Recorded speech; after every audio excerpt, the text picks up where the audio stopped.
Hello बच्चों, welcome back to विप्रमाइन channel. सो आज इस सेशन में हम डिस्कस करने वाले हैं अनदर कॉम्पिटेंसी बेस्ड क्वेश्चन। और ये जो क्वेश्चन है it is from the chapter coordinate geometry as well as आपको यहाँ पर ट्रिग्नोमेट्री का भी एप्लीकेशन देखने को मिलेगा।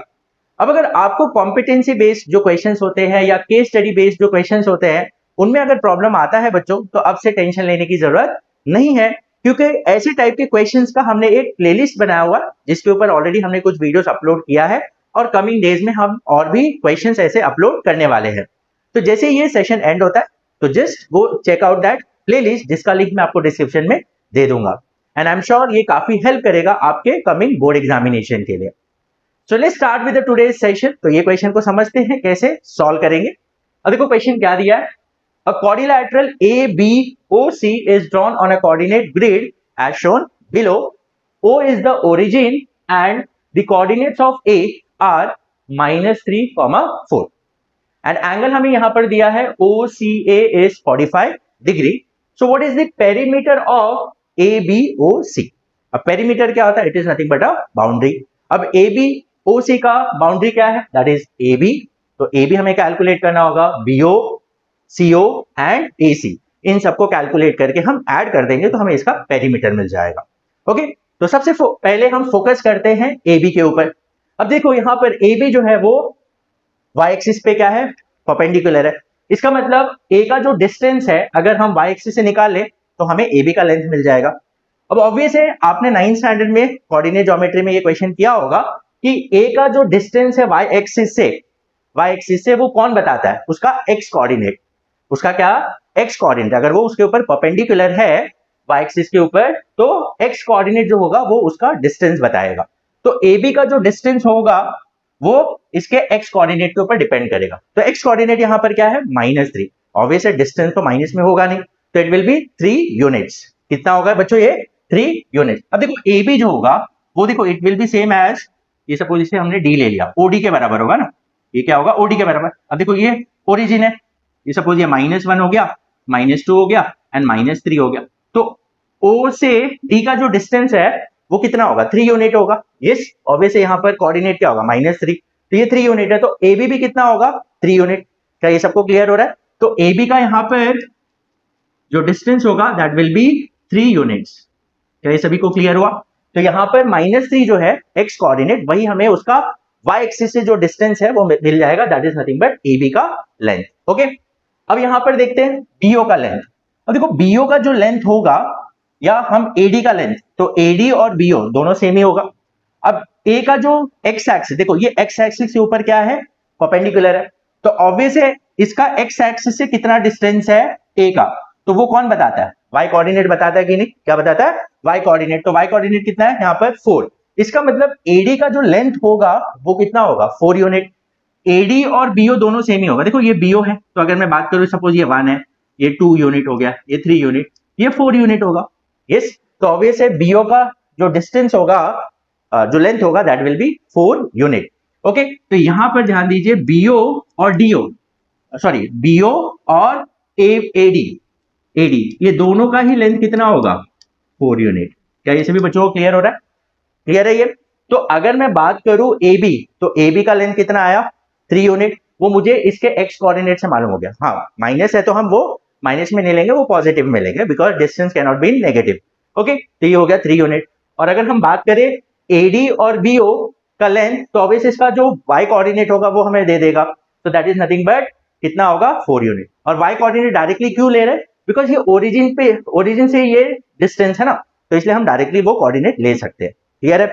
तो ये हो गया आपका 4 यूनिट। नेक्स्ट, तो हमें देखो BO मिल गया, AB मिल गया एंड AD मिल गया। अब हमें चाहिए DC। अब DC कैलकुलेट करने में देखो यहाँ पर C का कोऑर्डिनेट तो हमें कुछ पता ही नहीं है, C का कोऑर्डिनेट क्या होगा। लेकिन अगर हम यहाँ थोड़ा फोकस करें, देखो ये वाला एंगल कितना है? 90। ये 90 है तो ऑब्वियसली ये भी 90 है। ओके, ये 90 है। ये एंगल कितना है? 45। ये है 45 डिग्री। अब ये 90 है, ये 45 है, तो ये एंगल कितना होगा? एंगल सम प्रॉपर्टी से निकालेंगे तो कितना हो जाएगा? ये 45 डिग्री हो जाएगा कि नहीं बच्चों? This will be nothing but 45। तो ये 45 हो गया, ये 45 दिया ही है और ये 90 है, तो इसका मतलब यहाँ पर 45 ये दोनों ही एंगल सेम है। इसका मतलब ये क्या हुआ? एक आइसोसेलेस ट्रायंगल हुआ कि नहीं? This is an isosceles triangle. और हमें पता है कि अगर आइसोसेलेस ट्राइंगल है तो इसके बेस एंगल से इक्वल है, तो उसके ऑपोजिट वाले साइड भी इक्वल होंगे कि नहीं, हाँ या ना। तो इसका मतलब डीओ और डीसी ये दोनों इक्वल होगा, डीओ और डीसी दोनों इक्वल होगा। अब डीओ तो हमें पता है कितना है बच्चों, 3 यूनिट्स है ना, एबी के बराबर है। बट हमें डीओ की जरूरत यहां पर नहीं है क्योंकि DO is not a perimeter, perimeter में नहीं आता। बट यस, डीओ का जो लेंथ होगा, डीओ का जो लेंथ होगा वही डीसी का भी लेंथ होगा। क्लियर है? तो डीसी यहां पर कितना आ जाएगा बच्चों, इट विल बी 3 यूनिट्स। क्या ये सभी बच्चों को क्लियर हो रहा है? यस। तो यहां पर हमने converse of isosceles triangle theorem use किया। पहले तो देखो ये 90 है, ये 45 है, तो एंगल सम प्रॉपर्टी से आप दिखाओगे ये भी 45 है, तो ये दोनों एंगल इक्वल हो गया। अब अगर ये दोनों एंगल इक्वल है तो ये दोनों साइड भी इक्वल हो गया। तो जैसे हमें मालूम है डीओ कितना होगा 3 यूनिट, तो डीसी भी कितना होगा 3 यूनिट होगा। क्या ये सभी को क्लियर हुआ? तो डीसी हमें आ गया 3 यूनिट। अब हमारे पास लास्ट बचा है सीओ। अब हमें क्या कैलकुलेट करना है, सीओ। तो जैसे कि सी का कोऑर्डिनेट हमें तो पता नहीं है यहां पर, लेकिन अब जैसे कि हमें मालूम है ये कितना है 45 डिग्री और ये एक राइट एंगल ट्राइंगल है, तो क्या मैं यहां पर ट्रिग्नोमेट्री यूज कर सकता हूं? यस, यूज कर सकता हूं।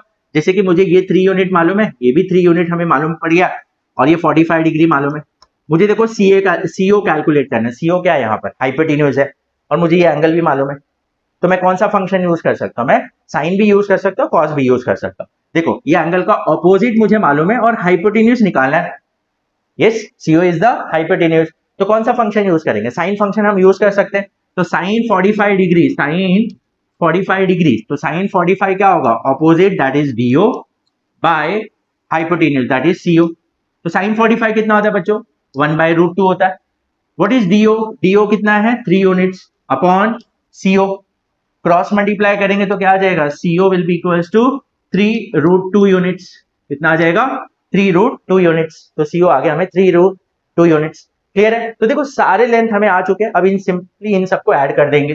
तो ए बी है 3, बीओ एंड ये 4 है, ये 4 है, तो 3 + 4 प्लस ये हमें कितना आया 3√2 प्लस डीसी कितना है 3 है, प्लस एडी कितना है दैट इज 4। यस, तो ये कितना आ जाएगा 3 + 4 दैट इज 7, 7 + 3 10, 14। तो हो जाएगा 14 प्लस, इसको हम ऐड नहीं कर सकते बिकॉज इसके साथ √2 है ना, तो इसलिए हम इन सब में ऐड तो नहीं करें। तो 14 + 3√2 आंसर आ जाएगा। क्या आ जाएगा 14 + 3√2। तो यहाँ पर option A will be the correct answer. तो यहाँ आ जाएगा 14 + 3√2 units. Hope you have understood. तो होप सभी बच्चों को क्लियर हो गया। यस, यहाँ पर देखो एक तो आइसोसेलेस ट्रायंगल वाला थ्योरम यूज हुआ कन्वर्स का, और दूसरा ट्रिग्नोमेट्री का भी एप्लीकेशन हमने यूज किया, और दूसरा ये कोऑर्डिनेट ज्योमेट्री से। देखो डिस्टेंस फॉर्मूला भी यूज कर सकते हो, लेकिन हम डायरेक्टली यहाँ पर हमें जरूरत ही नहीं है, हम डायरेक्टली ये जब भी परपेंडिकुलर होगा, जब भी कोई भी लाइन जैसे y एक्सिस को परपेंडिकुलर है या x एक्सिस को परपेंडिकुलर, तो ऐसे केस में हम डिस्टेंस बहुत इजीली निकाल सकते हैं। क्योंकि देखो जब वो y एक्सिस को परपेंडिकुलर है, y एक्सिस को, तो ऑब्वियसली यहाँ सिर्फ क्या चेंज हो रहा होगा, यहाँ पर अगर आप देखोगे तो x कोऑर्डिनेट चेंज होगा, y कोऑर्डिनेट तो सेम ही रहेगा ना, हमेशा 4 ही रहेगा। यस, अब अगर जब वो x एक्सिस को परपेंडिकुलर होगा तो वहां पर x कोऑर्डिनेट हमेशा सेम रहेगा, जैसे -3 हमेशा सेम रहेगा, यहाँ y कोऑर्डिनेट चेंज होता रहेगा। तो ये सब कॉन्सेप्ट यूज करके हम ऐसा टाइप के क्वेश्चंस को बहुत इजीली सॉल्व कर सकते हैं। If still you have any doubt in any of the step, आप मुझे कमेंट सेक्शन में बता सकते हैं, तो उसका जो भी डाउट्स है वो मैं क्लियर कर दूंगा। ओके, सो ऐसे टाइप के क्वेश्चंस आपको हमारे ये प्लेलिस्ट में जो मैंने आपको बताया उसमें आपको मिल जाएगा। तो just go and check out this playlist जिसमें ऑलरेडी हमने कुछ वीडियोस अपलोड किया है। तो कमिंग डेज में हम और भी वीडियोस अपलोड करेंगे। तो अगर आपको ये वीडियो अच्छा लगा so please like this video and please share among your friends जो आपके फ्रेंड्स अभी क्लास 10th में है, ताकि उनको भी हेल्प हो सके। So will meet in the next session. Till then keep learning and keep growing with Vipra Minds. Thank you.